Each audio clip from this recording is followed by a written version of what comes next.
અમારી સમ્રાટ સમાચાર ચેનલ સબસ્ક્રાઇબ કરો, લાઇક કરો, કોમેન્ટ કરો અને જોતા રહો પળે પળના દરેક પ્રકારના સમાચારો.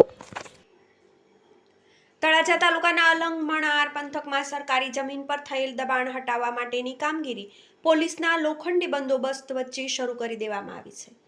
ભાવનગર જિલ્લાના તળાજા તાલુકાના અલંગ અને મણાર ગામની સરકારી પડતર અને ગૌચરની જમીનો પર વર્ષોથી ખડકાયેલા દબાણો પર દૂર કરવા માટે પોલીસના લોખંડી બંદોબસ્ત વચ્ચે તંત્રનો જેસીબી મશીન ફેરવવાની કામગીરી હાથ ધરવામાં આવી છે.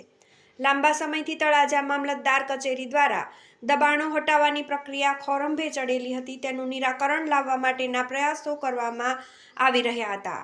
459 લોકો દ્વારા 63 હેક્ટર જમીન પર દબાણો ખડકવામાં આવ્યા છે. મામલતદાર કચેરી દ્વારા આજે 17મી ડિસેમ્બરથી તમામ દબાણો હટાવવા માટે કોઠી પોલીસના લોખંડી બંદોબસ્ત વચ્ચે જેસીબી મશીન ફેરવવાની કામગીરી શરૂ થઈ ગઈ છે. તળાજા પ્રાંત અધિકારી જે.આર. સોલંકીના જણાવ્યા અનુસાર કુલ 6 ટીમો બનાવવામાં આવી છે અને 4 ટીમોમાં નાયબ મામલતદાર અને 2 રેવન્યુ તલાટીનો સમાવેશ કરવામાં આવ્યો છે, જ્યારે 2 ટીમોને રિઝર્વ રાખવામાં આવી છે. પોલીસ તંત્રને સાથે રાખી કોઈ પણ બિન ઇચ્છનીય બનાવ ન બને તેની તકેદારી રખાય છે. 63 હેક્ટર જમીન પરના દબાણો હટાવવામાં આવશે અને તેમાં શેર શરમ કે દબાણ ચલાવી લેવાશે નહીં.